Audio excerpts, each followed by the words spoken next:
रामनगर में रहने वाला ज्ञानीराज बहुत ही बुद्धिमान और चतुर था। एक दिन ज्ञानीराज ने अपनी पत्नी से कहा कि कल मैं अपने दोस्त शगुन राज से मिलने जाऊंगा। इसके बाद उसकी पत्नी ने कहा कि आज सुबह मेरी बाईं आंख फड़क रही थी, कुछ अशगुन ऐसा लगता है, इसलिए आप कहीं मत जाइए। इसके बाद ज्ञानीराज ने कहा कि आप तो जानती हैं कि मेरे अलावे मेरे दोस्त का और कोई नहीं है, आप कल सुबह जाने के लिए तैयारी करें। ज्ञानीराज का दोस्त शगुन राज एक पैर से लंगड़ा और बहरा गूंगा था। किसी तरह से रात भर सोए और सुबह में ज्ञानीराज अपने दोस्त से मिलने के लिए चल दिए। जाते जाते रास्ते में एक व्यक्ति हट्ठा कट्ठा मिला और उन्होंने आकर ज्ञानीराज से पूछा कि आपका नाम क्या है, आप कहाँ जा रहे हैं। इसके बाद उन्होंने कहा कि मेरा नाम ज्ञानीराज है और मैं अपने दोस्त शगुन राज से मिलने के लिए जा रहा हूँ। इसके बाद उस हट्टे कट्टे व्यक्ति ने कहा कि मेरा नाम महादूत है और क्या मैं आपके साथ जा सकता हूँ। इसके बाद ज्ञानीराज ने कहा कि ठीक है, चलते हैं। इसके बाद दोनों ने विचार किया और आगे के लिए दोनों साथ में चलना शुरू कर दिए। आगे चलते चलते कुछ ही देर के बाद एक गांव मिला। उस गांव का नाम शांति नगर था। वहाँ बहुत से लोग रहते थे, बहुत ही अच्छा गांव था। उसके बाद महादूत ने कहा कि दोस्त, यहाँ मैं किसी से मिलना चाहता हूँ, आप यहीं रुकिए, मैं कुछ ही देर में आता हूँ। फिर ज्ञानीराज ने कहा ठीक है मित्र, मैं इस कुएं के पास रुकता हूँ, आप जल्दी से आइए, तब तक यहीं आपका इंतज़ार करता हूँ। इस पर महादूत ने कहा ठीक है।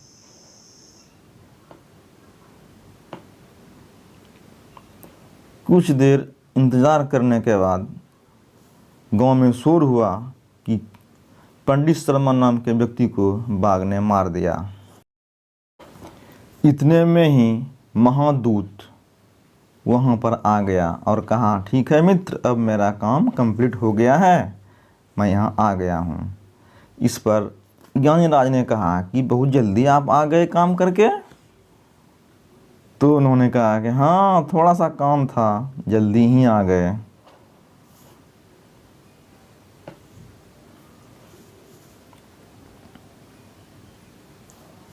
इसके बाद दोनों वहाँ से आगे के लिए चल दिए। चलते चलते कुछ ही दूरी पर सर्वोदय नगर मिला और वहाँ रात्रि भी हो रहा था। एक मंदिर था।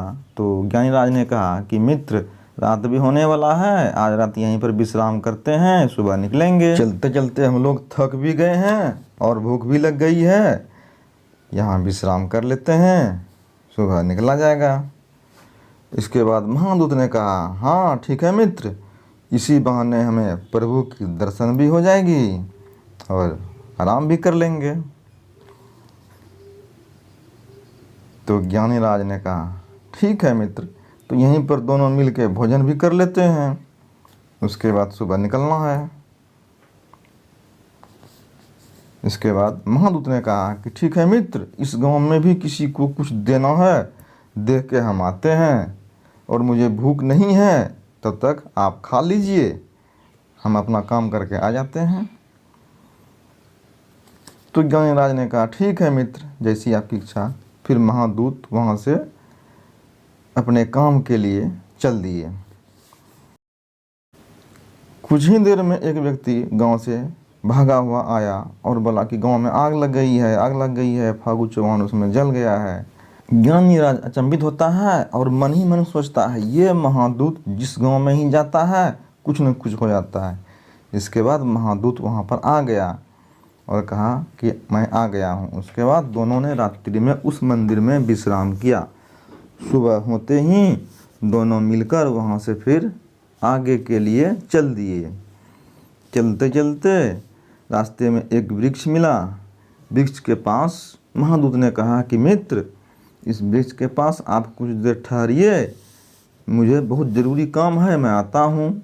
फिर ज्ञानीराज ने कहा ठीक है, आप जल्दी आइए, मैं रुकता हूँ। इतने में ही एक व्यक्ति चिल्ला चिल्ला कर बोलने लगा कि चंपू को सांप ने काट लिया, भाई मर गया। इसके बाद महादूत वहाँ पर आ गया। ज्ञानीराज ने कहा कि मित्र, आपसे मैं कुछ पूछना चाहता हूँ, मुझे कुछ शंका है आपके ऊपर। महादूत ने कहा ठीक है मित्र, आपके मन में जो भी है आप निसंकोच पूछें, मैं आपको सही सही बताऊंगा, आप तो बहुत बुद्धिमान व्यक्ति हैं। ज्ञानीराज ने कहा मित्र, मैं आपके साथ चल रहा हूँ, लेकिन मुझे समझ में नहीं आता है, आप जिस गांव में जाते हैं वहीं कुछ न कुछ हो जाता है। महादूत ने कहा कि आपने सही सोचा और आप समझ भी रहे हैं, इतना देर आपके साथ से मैं चल रहा हूँ, आपको तो समझ में आ ही गया होगा कि मैं कौन हूँ। मैं यमराज का भेजा हुआ यमदूत हूँ, महादूत है मेरा नाम, और मैं सबके साथ में चलता हूँ। ज्ञानीराज ने कहा ठीक है, तो आप ये बता सकते हैं कि इसके बाद अब किसकी बारी है, किसकी मौत होने वाली है। महादूत ने कहा हाँ मित्र, मैं यम का भेजा हुआ यमदूत हूँ, यमदूत, मुझे पल पल की खबरें मालूम रहती है, एक एक पल की मैं सब बता सकता हूँ। कि अब आप ये बताइए कि अब किसकी बारी है, किसकी मौत होने वाली है।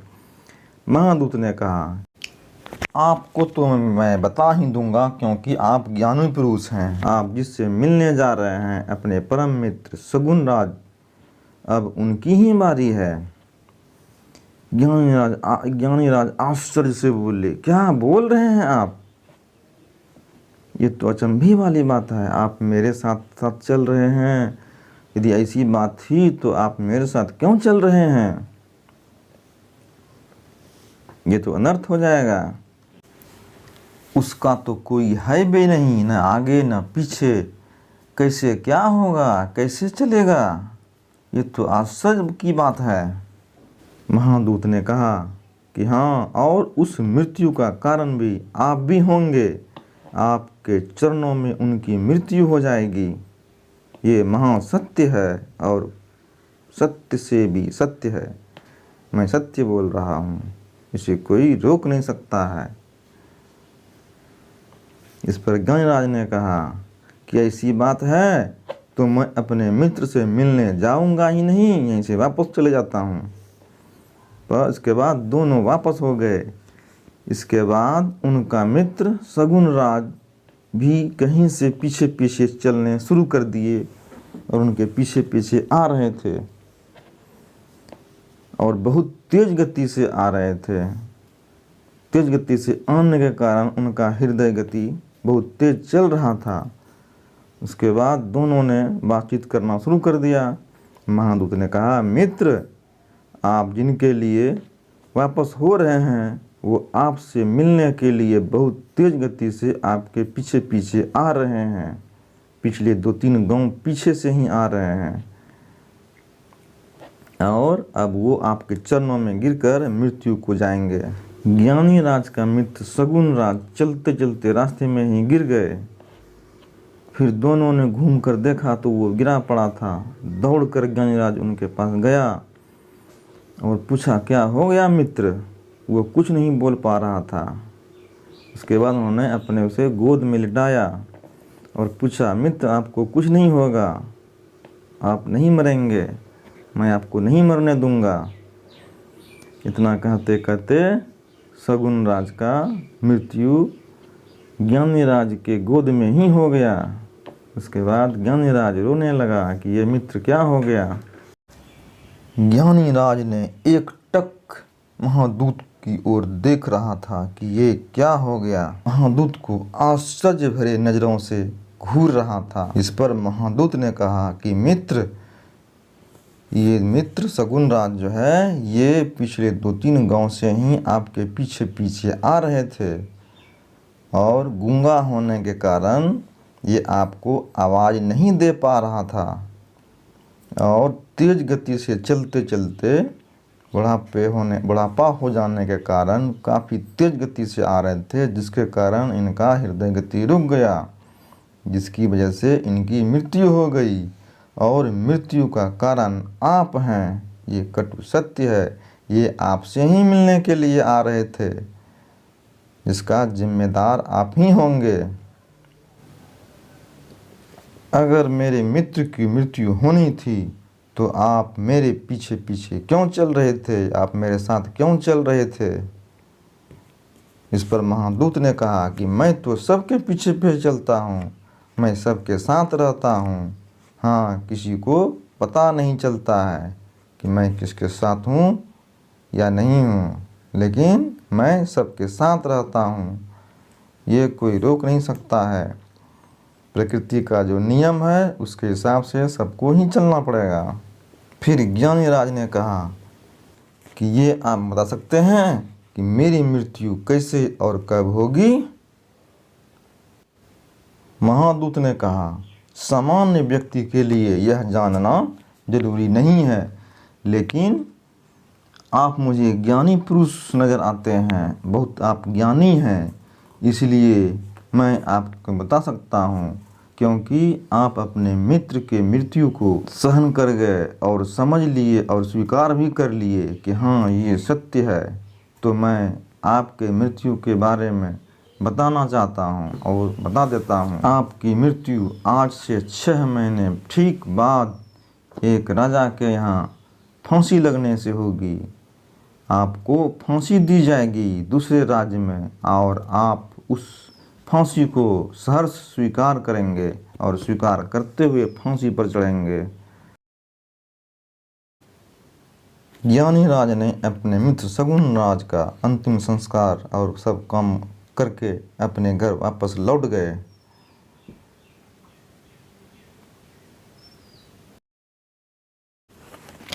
कोई भी व्यक्ति हो, अपनी मृत्यु को जानने के बाद मृत्यु से बचने के लिए कोई न कोई उपाय करते रहते हैं। इस तरह से ज्ञानीराज अपने राजा से बहुत प्यार करते थे और राजा भी उन्हें बहुत मानते थे। वो राज दरबार में गए और अपनी मृत्यु के बारे में उनसे चर्चा किए।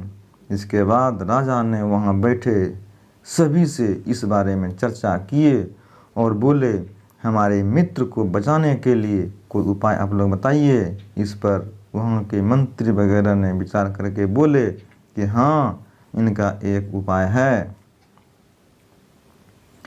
और इन्हें इसी राज्य में इनको एक जगह दे दी जाए। और इसके बाद राजा ने कहा ठीक है, इनके लिए एक रूम की व्यवस्था की जाए और इनको यहीं रखा जाए। वहाँ किसी का आना जाना बिल्कुल तरह से बंद रहेगी, कोई नहीं आ सकता है। ज्ञानीराज आराम से उस राजा के यहाँ रहने लगे। मृत्यु के ठीक एक दिन पहले उनको याद था कि कल मेरी मृत्यु का तिथि है। वो आराम से और सोचे कि मैं गहरी नींद में आज सो जाऊं, लेकिन उन्हें यह नहीं पता था कि नींद में चलने की बीमारी है। वो नींद में ही उठ करके वहाँ से निकल गए और नींद में ही चलने लगे। आगे निकल कर वो अस्तबल में गए। अस्तबल में जाके वहाँ उन्होंने एक घोड़ा को लिया और घोड़े को निकाल कर घोड़े पर सवार होकर वहाँ से निकल के दूसरे राज्य में वो प्रवेश कर गए और राजा के पत्नी के ठीक बगल में जाके सो गए। सुबह होने के बाद पूरा शोरगुल हो गया। इसके बाद राजा ने दरबार लगाया। दरबार में ज्ञानीराज को बुलाया गया। राजा ने सैनिकों को आदेश दिया कि उस तुच्छ व्यक्ति को जाकर दरबार में पेश किया जाए। उसके बाद सिपाही ने ज्ञानीराज को पकड़ कर लाया और उससे पूछा गया कि ये दुस्साहस आपने कैसे किया। इसके बाद ज्ञानीराज ने कहा कि ऐसी बात नहीं है। उसके बाद ज्ञानीराज ने राजा से कहा कि ये मैंने नहीं कर सकता हूँ, यह मुझसे बहुत बड़ी भूल है, लेकिन मैं जानबूझकर ऐसा नहीं किया हूँ। मैं अपनी मृत्यु को कैसे बुला सकता हूँ? ये कोई न कोई कारण ज़रूर है। इसके बाद उस ज्ञानी राज ने उस राजा से कहा, आप बीती सभी कहानी बता दिए कि मेरे साथ ऐसा ऐसा हुआ है। उस राजा को भी आश्चर्य हुआ। इसके बाद ज्ञानीराज ने कहा कि मैं दूसरे राज्य में रहता था, वहाँ से यहाँ कैसे आ गया, ये मेरी समझ से भी बाहर की बात है। उसके बाद उस राजा ने कहा कि ठीक है, यदि ये सत्य हुआ तो मैं इस पर विचार करूँगा। उस राजा ने दूसरे राजा के यहाँ सैनिक को भेजकर पता लगाया कि सही सही बात क्या है। कुछ दिन के बाद सैनिक वहाँ से सब कुछ पता लगाकर वापस आ गए और राजा को कहा कि ये व्यक्ति सही बोल रहा है, ये उस राजा के यहाँ पिछले 6 महीने से रह रहे थे, अचानक यहाँ कैसे आ गए उस राजा को भी पता नहीं है। वो भी आश्चर्यचकित हैं कि यहाँ से दूसरे राज्य में कैसे वो चला गया।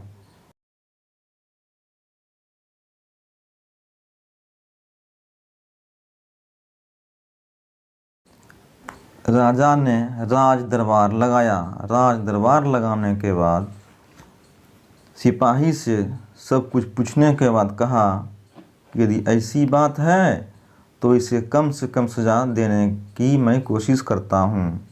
फिर सभी मंत्री से सलाह लिया और कहा कि इसका उपाय किया जाए। सब मंत्री ने अपना अपना वक्तव्य पेश किया, किसी ने कुछ कहा। इस पर राजा ने कहा कि ठीक है, इसे तो अंत में मृत्यु दंड ही दिया जाए, लेकिन किस तरह से मृत्यु दंड दिया जाए जिससे कि इसकी मृत्यु नहीं हो। इसके बाद एक मंत्री ने कहा कि इन्हें एक महीन कच्चे धागे से इसको फांसी पर लटकाया जाए, जिससे कि फांसी का भी नियम लागू रह जाए और इसकी मृत्यु भी नहीं हो पाए। इस पर राजा ने कहा कि ठीक है, यदि ऐसी बात है तो ऐसा ही किया जाए जिससे कि इसका जान बच जाए और फांसी का सज़ा भी बरकरार रह जाए। इसके बाद ज्ञानी राज को फांसी देने की तैयारी चलने लगी। फिर ज्ञानी राज ने भी बोला कि ठीक है, यदि ऐसी बात है तो मैं फांसी के लिए तैयार हूँ। और महादूत के कहे वचन के अनुसार कि अब खुशी खुशी फांसी को स्वीकार करेंगे, तो इन्होंने स्वीकार कर लिया। उसके बाद